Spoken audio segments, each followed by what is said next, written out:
Hey guys, Donald from St Paul's Kids here. Now the story I got for you guys this week is one that reminds us about Jesus and how he loves us and the lengths he will go and what he wants us to do.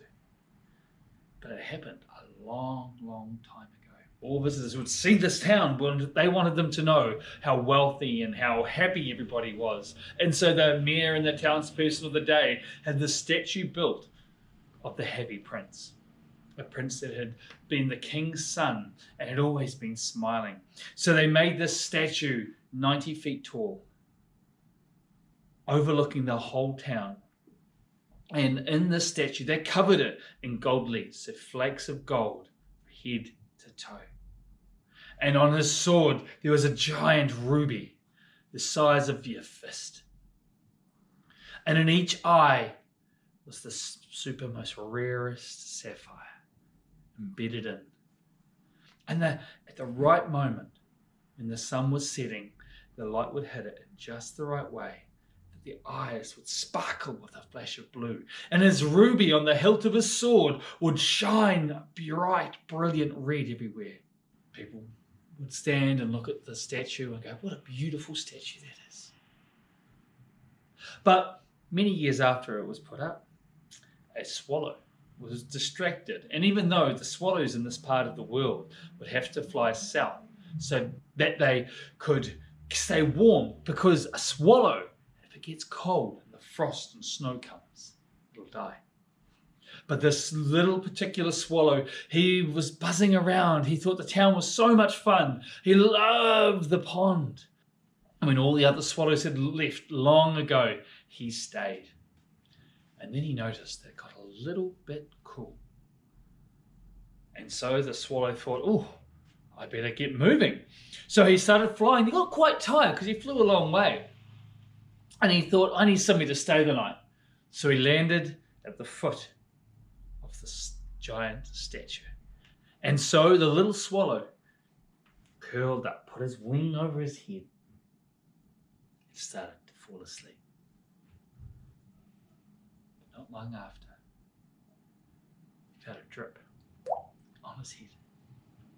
He looked up to the sky. It was brilliant, starlit sky, not a cloud in the sky. And he thought, what a funny place this is. Where's the rain coming from? Then again, another drip landed on him. He's like, this is ridiculous. There's not even a cloud in the sky. Where is this water coming from? And he was about to fly off when again, another drip landed on him, but this time he saw where it had come from. He flew up to the source of these tears, and to his surprise, they were coming from the happy prince's eyes.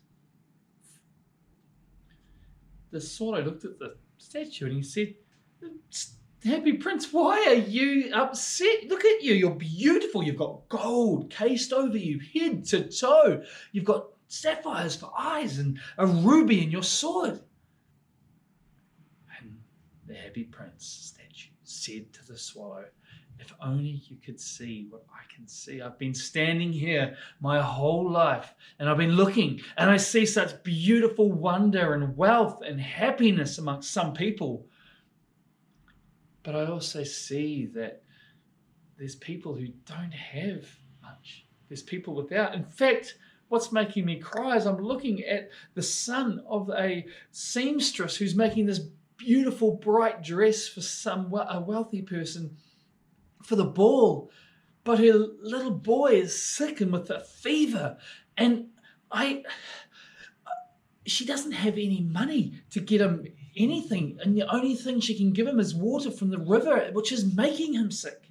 And the swallow looked at him and he said, well, Prince, what can I do? I can't do anything. I have to fly home down south because winter is coming in. If winter arrives, I will die.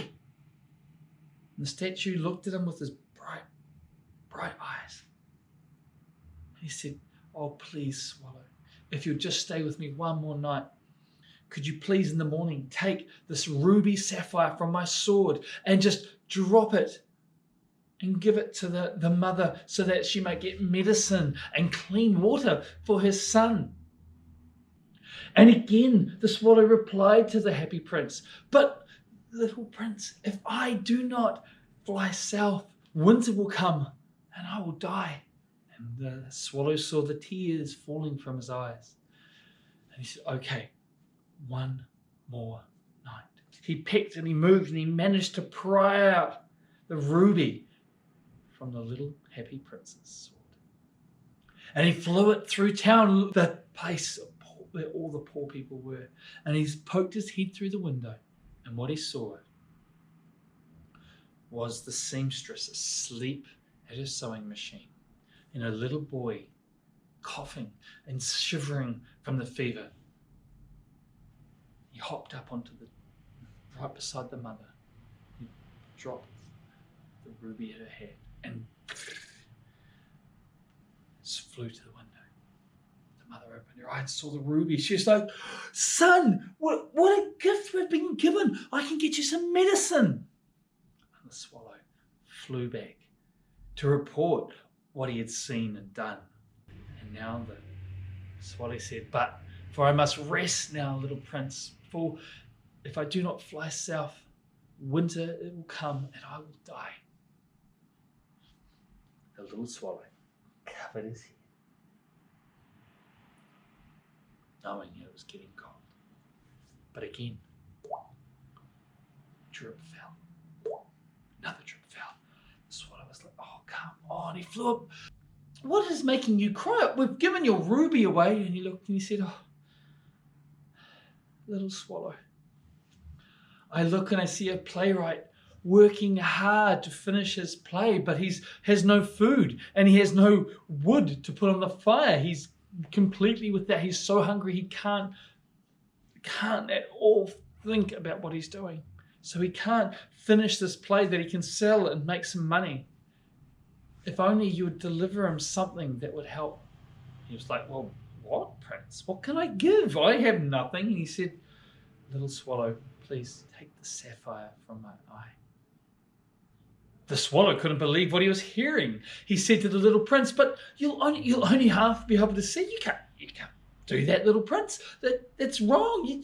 Why would you do that? You've got these beautiful eyes.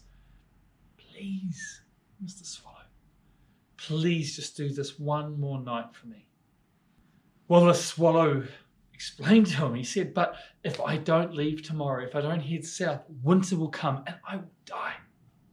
The prince looked at him. And with a heavy heart, the swallow agreed. And he pecked and he moved and he prodded and eventually twisted the sapphire out from the little happy prince's eye. And he grabbed it and he flew it to the playwright, who was again fast asleep, shivering. It was cold in there. Ooh, the swallow thought, but he dropped the sapphire. And out he flew. And he watched. And that day, the playwright, he woke and he found the sapphire. He thought, at last, I can get some food in my stomach and I can think and I can be creative. And he did that and he put logs and he was able to finish his play that day. Wow. The swallow flew back to tell the little prince what he had seen and what had happened and how happy the playwright was. The swallow said, but now I must rest, for tomorrow I need to fly south, for winter is coming. And if I don't leave before winter gets here, I will die. And the swallow curled up, put its wing over its head. And again, the drip started to hit. The swallow was like, no, I'm not doing it. No. More drips happened again. And it was almost a flood. And the swallow threw his wings down and the frustration, my goodness, little prince, he flew up to the eye. He looked at me, he said, you have one eye. Winter is coming. I have to go south or I will die. And the prince, as one eye, looked at the swallow. He said, oh, but little swallow, a little girl who's a matchmaker and seller has dropped all her matches in the puddle. And the wet, so she can't sell them. No one will buy wet matches. And if she goes home without any money, she'll go hungry. The people around her will hurt her. If you would kindly take the sapphire to her, she won't get hurt and she'll have food to feed her family. Please, would you do this one last thing for me? One last thing. The swallow was like, how could I do that? How will you see? How can you see without any eyes?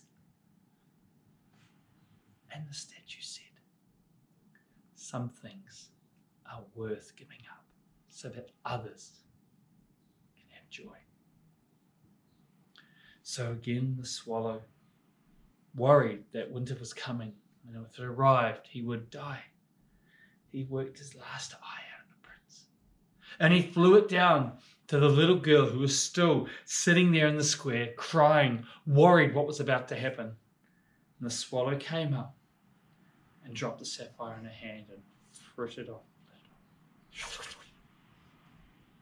The little girl opened her eyes and saw this beautiful blue sapphire, and she thought, what a pretty blue stone, and took it to her dad, who then sold it and was able to feed his family. And a little girl, for the first time in months, had a full tummy. The swallow looked at the joy that was in this little girl's eyes, and he made a decision. He flew back to the statue and he said to the statue, little prince, that girl was so happy, but you have no eyes to see. Let me tell you what is happening. And the swallow flew up to his shoulder and he described all the things and all the things that were happening to the people and what he had seen, and how there were some people who had so much but were keeping it for themselves, and others who had so little but yet they were still trying to help people. And the prince said to the swallow, if only you would stay one more night and take the pieces of gold and drop it to all the people in the village who need it, that would make me so happy. The swallow said, well, winter is coming, and if it gets here, I will die. But I will do this for you, prince. And so the little swallow spent the next 3 days taking the gold leaf off the happy prince statue and dropping it to people that need whenever he saw it. And eventually, the last one came off and was dropped at a person's who needed it. The little swallow flew up to the statue to tell him what he had seen. And just as he was about to get there, the first flake of snow landed on his beak. The little swallow knew what was about to happen. He landed at the statue. He said, thank you, little prince. You've shown me the importance of generosity, but winter is here. I will die. Then he curled up as tight as he could, snuggled up into the prince's neck, and faded away, and fell at the feet of the prince. The town heard a crack as the prince's heart broke in two. Now, the mayor was walking the next day along, and he looked up and he was like, oh my goodness, the happy prince doesn't look like he's happy at all. Look, his sapphires have gone from his eyes. And where's the ruby in his sword?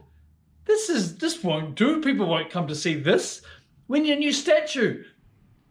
In fact, the mayor instructed that the statue be melted down, and he would use the statue of the happy prince as the base for a mighty statue of himself. Now, when the man was melting down the statue, he noticed that there was a heart broken, made of lead, and it wouldn't melt. So the foundry owner picked up this heart, broken, and threw it in the bin to be taken to the dump. And so they tipped out the big bin of all the metal bits, and the heart rolled out. It landed beside the body of a dead swallow. Now, up in heaven, an angel was told by God to go into earth and find the two most beautiful things ever. So the angels flew through the whole earth looking for everything, and he landed at this one place, the dump. He looked down, and he saw a dead swallow next to a broken heart. And he took the two up to heaven. He showed God, and God looked at them and said, "My child, you've chosen so well." And so he breathed on the swallow, and it was alive, and it opened its eyes, and it was full of warmth and happiness, and was able to fly in heaven. And the little heart that was broken, God breathed on it, kissed it, fixed it, opened his hands, and his heart turned into the little prince, who was able to run and enjoy and bask and play with the swallow the whole time in heaven, because there is never a more greater thing than the love of someone given for someone else. And that, guys, is our story this week, because true peace is found in Jesus.